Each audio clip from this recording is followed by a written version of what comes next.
തിരിച്ചടികളുടെ പടുകുഴിയിൽ വീണ മുംബൈ ഇന്ത്യൻസിന് ഒടുവിൽ ഒരാശ്വാസം. അവരുടെ ഏറ്റവും മികച്ച ബാറ്റർ സൂര്യകുമാർ യാദവ് തിരിച്ചുവരുന്നു. NCAയിൽ റിക്കവറിയിലായിരുന്നു താരം. ഇന്നലെ സ്കൈക്ക് ഫിറ്റ്നസ് ക്ലിയറൻസ് കിട്ടിയെന്നാണ് റിപ്പോർട്ട്. അങ്ങനെയാണെങ്കിൽ ഞായറാഴ്ച ഡൽഹിക്കെതിരായ മാച്ചിന് സൂര്യകുമാറും ഉണ്ടാകും. ഡിസംബറിലാണ് അവസാനമായി സ്കൈ കളിച്ചത്. സൗത്ത് ആഫ്രിക്കയ്ക്കെതിരായ മാച്ചിലെ ആംഗിൾ ഇഞ്ചുറി കാരണം താരത്തിന് പുറത്തിരിക്കേണ്ടി വന്നു.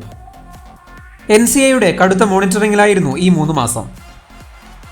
T20 വേൾഡ് കപ്പ് കൂടി വരാനിരിക്കെ സ്കൈയുടെ കാര്യത്തിൽ ഒരു ചാൻസും എടുക്കാൻ BCCI തയ്യാറായിരുന്നില്ല. അതുകൊണ്ടാണ് തിരിച്ചുവരവ് ഇത്രയും വൈകിയത്. IPLലും BCCIയുടെ കൃത്യമായ മേൽനോട്ടം സ്കൈയുടെ കാര്യത്തിലുണ്ടാകും. താരത്തിന്റെ ആബ്സൻസ് മുംബൈയെ കുറച്ചൊന്നുമല്ല വലച്ചത്. 3-ാം നമ്പറിൽ നടത്തേണ്ടി വന്ന എക്സ്പെരിമെന്റ് 3 മാച്ചുകളിലും ബാധിച്ചു. ബാറ്റിംഗിൽ മാത്രമല്ല ലീഡർഷിപ്പ് ഗ്രൂപ്പിലും നിർണായക കോൺട്രിബ്യൂഷൻ താരത്തിൽ നിന്നും മുംബൈ ആഗ്രഹിക്കുന്നുണ്ട്. അതിനിടയിൽ ഹിറ്റ്മാൻ മുംബൈ വിടുന്നു എന്ന വാർത്ത ഇന്നലെ മിക്ക ക്രിക്കറ്റ് വെബ്സൈറ്റുകളും പുറത്തുവിട്ടിരുന്നു. ഹർദിക് പാണ്ഡ്യയുമായുള്ള സൂര്യകുമാറിന്റെ റിലേഷൻ മുംബൈയെ സംബന്ധിച്ച് ഈ സമയത്ത് വളരെ ഇമ്പോർട്ടന്റ് ആണ്. ഡൽഹിക്കെതിരെ താരം കളിച്ചാൽ നമൻദീർ ആയിരിക്കും പുറത്തു പോവുക. മെച്ചപ്പെട്ട ബാറ്റിംഗ് പെർഫോമൻസ് ആയിരുന്നു നമൻദീർ 2 മാച്ചുകളിൽ നടത്തിയത്. ബൗളിംഗ് കോമ്പിനേഷൻസിലും ചില മാറ്റങ്ങൾ കണ്ടേക്കാം.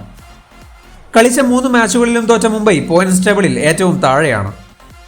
GT, SRH ടീമുകളോട് ചേസിംഗിലായിരുന്നു പരാജയം. രാജസ്ഥാനെതിരെ സ്കോർ ഡിഫെൻഡിംഗിലും തോറ്റു.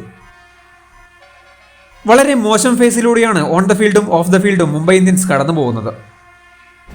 സൂര്യകുമാറിന്റെ വരവ് ഒരു പോസിറ്റീവ് വൈബ് ഉണ്ടാക്കട്ടെ. എല്ലാ അപ്ഡേറ്റുകൾക്കും വേണ്ടി ചാനൽ മറക്കാതെ സബ്സ്ക്രൈബ് ചെയ്യൂ.